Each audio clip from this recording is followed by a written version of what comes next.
In Poland, Christmas is much more than a Santa Claus giving presents to people. My name is Łukasz. I'm a tourist guide of Warsaw, capital of Poland, and today I'm going to tell you about Christmas traditions in Poland. So first of all, let's start with the timing. In Poland, Christmas, it's more than just 3 days at the end of December. It's a longer period. Actually takes almost a month. It starts around the beginning of December, sometimes a few days before, sometimes a few days after the 1st of December, but it takes 4 Sundays for the Advent period. And that's why whenever you go to Lidl, Biedronka, or some other big grocery store, some supermarket, and you can hear Christmas carols in the middle of October and the beginning of November, and you can see all of those Christmas chocolate presents and Christmas chocolate decorations. We get frustrated in Poland, so if you feel the same, that's the first step to get your Polish passport. We don't like it because Advent, that's December, more or less December.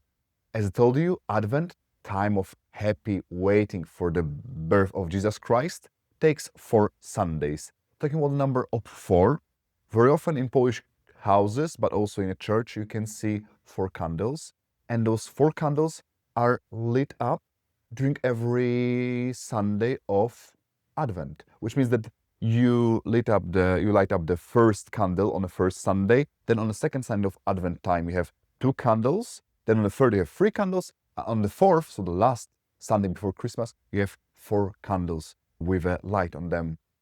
Talking about light and candles, there is even deeper and more interesting tradition in Poland, which is called roraty. What is roraty? And by the way, I know I'm talking about Christian traditions in Poland, Christian traditions in Catholic Poland, but I think it makes sense because Christmas, it's coming, we are celebrating the birth of Jesus Christ. It's a very Christian tradition, yeah, one of the most important Christian traditions, just after the resurrection of Jesus Christ, which we celebrate on Easter holidays. Let's come back. Roraty, it's a special type of a service in a church happening in the times of December, in the mornings of December, sometimes also in the evening, but most often in the mornings of December, when people are gathering in churches, walking the churches from their house to the church with a candle with a light on it, with fire on it. Light, which is the fire, which is giving the light, a light in the darkness, symbolizing the hope for Jesus Christ. And it looks actually beautiful, especially in the rural areas of Poland, when you can see people who are walking with those candles, because it's dark, yeah? December on the north part of the globe, and Poland, we are in the north part of the globe. It's rather a dark period of the year, but it's not that dark, there's even more north, because I just recently came back from Norway. I was in Tromsø, areas of Tromsø, on a cruise, looking for whales, orcas, but also the auroras. And there's already the polar night. It's so dark that when I was coming back from there a couple of days ago, coming back to the misty, dark Poland, I was feeling them so happy that we have so much sun in Poland in December. Yeah, that's the deep change of perspective. Coming back during Roraty time, you have the candle light, which symbolizes the hope in the darkness. What's next? At the end of Advent, it's time for Christmas. And most often, when you're thinking about Christmas, we're thinking about Santa Claus. Or in Poland, Mikołaj, Saint Nicholas. What's the difference between Święty Mikołaj, Saint Nicholas, and Santa Claus? Well, there is a difference. First of all, let's start with Saint Nicholas. In Polish, Święty. He was a real person, living over 1,500 years ago in current Turkey. He was a early Christian bishop. What was he known for? So, well, first of all, he was known for his generosity. There is a legend that he heard there was a man who was the father of 3 daughters. They were having no money for a long time. In some moment, the daughters were having no husbands. They were still young, and he was afraid that he will need to prostitute those daughters to get any kind of money. Saint Nicholas, he decided he's going to support this family without any notice, without any information that he's supporting them. What did he do? He packed golden coins into bags, and then he gave it to the family during 3 nights. Yeah, first night, first bag with gold for the first daughter. Second night, second bag for the second daughter. And the third night, third bag of money for the third daughter. He saved the life of those children. There are two versions of this legend. One of them is saying that he was giving this money, he was throwing it through the window. The other one through the chimney. Yeah, as you know, Santa Claus is giving, I mean, probably, yeah, if you would go for all this legend, Santa Claus is throwing the presents in a bag, but without gold, with presents, back through the chimney. It comes back to the story of Saint Nicholas, 1,500 years ago. Saint Nicholas, he was the holy patron of poor people, of people who are generous, but also of sailors, by the way. And even till today, in many of the towns in north of Poland, at the coast of Poland, Baltic Sea, you have many churches, which the holy patron is Saint Nicholas. And even more, if you ever heard of Mazury, the area of Poland known for its beautiful 1,000 lakes, the most known town of Mazury, it's Mikołajki. Mikołajki, the town of Saint Nicholas. Nicholas, saint of sailors. It's also a very known sailing hub in Poland. If you would like to go for cruises, the lake cruises, lake sailing, go to Mikołajki. Saint Nicholas, the bishop, he became finally a saint, popular in the Christian world, mostly in Europe. Then the name was changed to Sinterklaas in the Netherlands, and with Dutch settlers, it was sent to the New World, to America. Sinterklaas became Santa Claus around 200, 300 years ago. And then Santa Claus became very popular around the world in his red uniform, chubby man with a white beard, thanks to marketing of Coca-Cola in late 1930s. That's why around the world you heard about the Santa Claus, the red fatty man with a bag of presents. So actually Santa Claus, it's an Americanized evolution of what is Saint Nicholas. When does Saint Nicholas come to your house? On Christmas? Well, not in Poland, not on Christmas. First of all, Saint Nicholas can come twice to you during December or just once, and only depends where do you live. Is it racism? It's not. It's actually tradition of naming. What do I mean? Let's talk about the first time. With a special day in Christian calendar, the 6th of December, which is the day of Saint Nicholas. That's a moment when in the morning you're waking up and according to different traditions, either under your pillow or in your shoes or around your shoes, you receive presents, small presents, sweets or some small gifts. That's why also if you're receiving them in the shoes, as I was receiving when I was a kid, every year on the evening of 5th of December, I had to clean all of my shoes, put the shoe paste on, etc., to wake up, and then Santa Claus was on Saint Nicholas. He was delivering the nice presents, small presents to me, to my shoes. And actually that's quite interesting because there is a very similar tradition with the shoes in Germany. And I realized I have a lot of tourists from Germany. Actually, Germans are one of the three biggest groups of tourists in Warsaw. Many tourists from Germany I have. And after we talk quite much, it turns out that we, as Polish people and Germans, we have a lot of in common from perspective of traditions, yeah? So now I have to say, Guten Tag, alles Glück to all of my German listeners. So first moment when Saint Nicholas is coming to you, it's Saint Nicholas Day, 6th of December morning. You have in Poland Christmas Eve. The presents in Poland are not delivered on Christmas Day morning, as for example in Anglo-Saxon cultures like Ireland, UK, States, etc., but it's delivered one day before. So Christmas Eve, always 24th of December evening.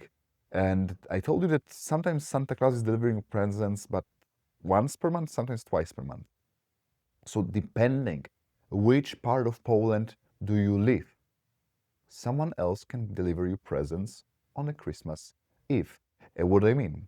There are parts of Poland where Saint Nicholas is delivering the presents. There are parts of Poland where the star man, whoever he is, he's delivering the presents. Sometimes the star itself, probably the Bethlehem star, is delivering the presents. Sometimes it's the baby Jesus, or sometimes in East Poland, areas of Białystok, very close to Belarus border, the Ded Mróz, Dziadek Mróz, which means the father, the grandfather Frost is delivering you presents. So always you receive the presents twice in December, but sometimes it's delivered both by Saint Nicholas, sometimes it's Saint Nicholas and someone else. For example, the Star Man. But Christmas, it's much more than presents. There are much more traditions in Poland. Talking about them, let's talk about probably the most known one, which is the Christmas tree.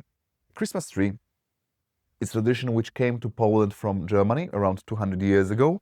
Previously, we're having a bit different tradition which was called podłażniczka, sound like a disease, and not really nice disease, probably some venereal disease. But it was a real thing. It was a tree. You were taking a spruce or a fir, the tree. You're cutting the top part of it, for example, top 30, 40 centimeters. You were hanging it at the roof, at the ceiling of your house, of your room, and then you were decorating it with either apples or with nuts. This tradition changed, evolved into the Christmas tree with German impact in Poland for the last 200 years. And now we have Christmas trees. And talking about Christmas trees, every Polish family has a question in the beginning of December. Shall we buy a plastic Christmas tree, artificial Christmas tree, which is soft and is going to last for many years, or maybe a natural Christmas tree? If a natural Christmas tree, shall we take a cut one, or maybe a Christmas tree which is in the plant pot, so that we are going to plant it in the next year? Shall we take spruce, the tree, which brings you a lot of nice smell, looks beautiful, it's very dense, but also spruce is having very sharp needles, so it might hurt your hands. And always when you put the Christmas decorations, always it hurts your hands, but it brings beautiful smell. Or maybe a fir which is softer but less dense, but it also looks nice and also fresh. Many questions, not many answers for it. This year, for example, I'm having a fir. Last year I was having a spruce. My hands got traumatized, so now I'm having softer fir. What's the symbolism behind the Christmas tree? The symbolism of Christmas tree, it's a symbol of strength of life, the power of life. What's more, the Christmas tree, it's decorated with Christmas baubles, and the decorations and the Christmas baubles, it's a symbol of the fruits hanging in the paradise, the old biblical paradise. There were those huge, beautiful fruits hanging everywhere. That's the symbolism here. Talking about Christmas baubles, in Poland, we are the 5th biggest world producer of Christmas baubles. And what's very special about Christmas baubles, it's that we produce them from glass, so they can break, but they are often masterpieces of art. They're quite expensive, but we are very good in handcrafting those Christmas baubles, but also hand decorating of those Christmas baubles. Many of them are expensive and they are fragile, but thanks to it, they are amazing, beautiful, and very prestigious gifts. If you like to bring a gift from Poland in times of Christmas, I would buy a Christmas bauble. Very good idea. That's it for the Christmas tree. But Christmas is more than just a Christmas tree. There are much more traditions connected to the day of Christmas and the day before. Christmas traditions. What do we do on Christmas Day and the day before? Why I'm saying about the day before? Because for Polish people, the day before Christmas Eve, it's much more spiritual, much more important than the day of Christmas. Talking about the Christmas celebration, we have to make a step back to go to the day before of Christmas, which is the Christmas Eve. Much more important for Polish people than the Christmas Day.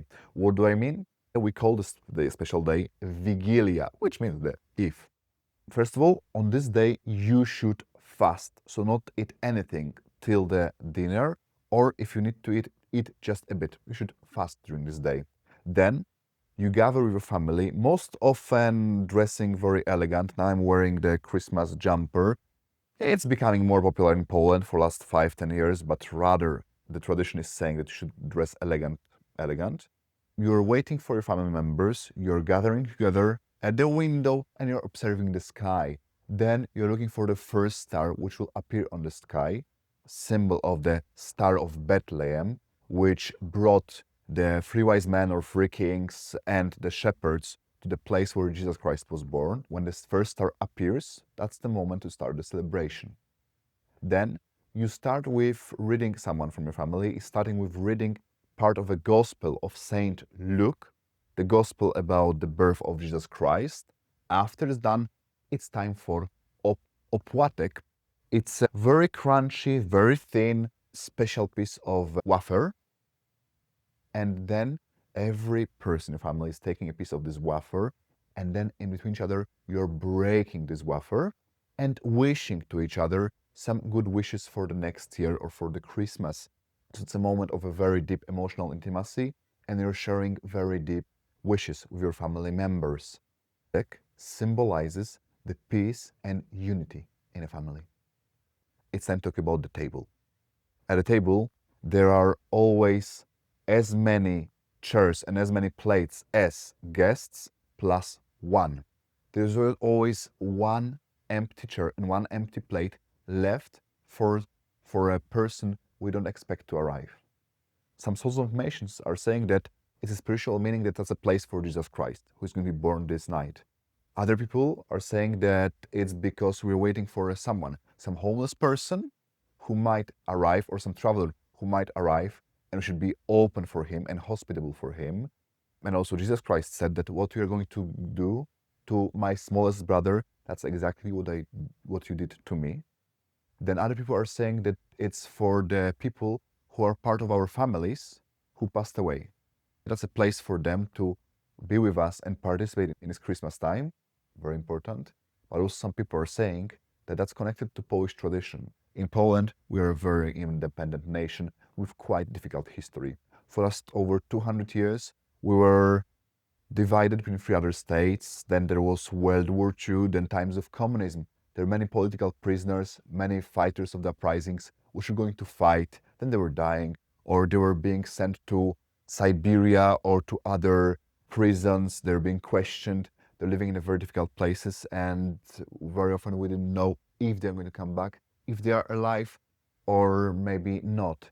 So that was a place for them, symbolizing the spiritual connection with those people. The tablecloth. Under the tablecloth, there's a few pieces of hay, so the dried grass, which is a symbol of the manger where Jesus Christ was born, but it's also a symbol of simplicity and humility, which we should have with approach with other people in our life. Then it's time finally for food. How much food do we eat? A special amount of food which we eat, which is 12. 12 dishes, and we should eat every of those, at least try every of those dishes. 12 symbolizing 12 apostles, 12 first followers of Jesus Christ. We don't eat meat on the Christmas Eve time. We eat fish, but no meat. So then what do we eat? We start most often the food with Polish barszcz czerwony, the red borscht, the beetroot soup. After it's done, we eat pierogi, Polish dumplings, pierogi, most often with cabbage and mushrooms, or just with mushrooms. Then we eat fish, and then other sides which we can eat. Then it's time for the dessert. On dessert, we eat definitely a dessert with poppin seeds, for example, makowiec, which is quite wet cake made of poppin seeds, or kutia, which is the wet poppin seeds with nuts, with fruits and honey, very sweet thing. And of course, Polish cheesecake, which we call serniczek, or sernik. The smaller sernik, it's serniczek. And there are a lot of memes in Polish internet that after Christmas, you're extremely full, that you cannot eat anything more for 1 week. But there's always space in your stomach for a piece of serniczek, for a small piece of a cheesecake. We love cheesecake in this country. Then, after you're done with food, that's time for presents. I told you about presents. And after, it's time for Polish Christmas carols. And there is a difference between Polish Christmas carols and, for example, English Christmas carols. So first of all, there is a difference between Christmas songs like All I Want for Christmas, It's You, Baby, and the Christmas carols, which are much more English Christmas carols, much more oriented on a period of Christmas and the winter and the cold. And the Polish Christmas carols, which we call kolendy. The very special Polish Christmas carols are songs when we sing about the birth of Jesus Christ. They're much more spiritual, much more religious. Sometimes they're even parts of prayers are in the Christmas carols, and they are hibernating Polish culture for very long.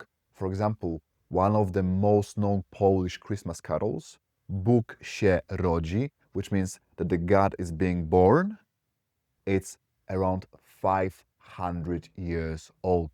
Many carols are known in Poland for many, many centuries. Very important thing, which is hibernating our culture.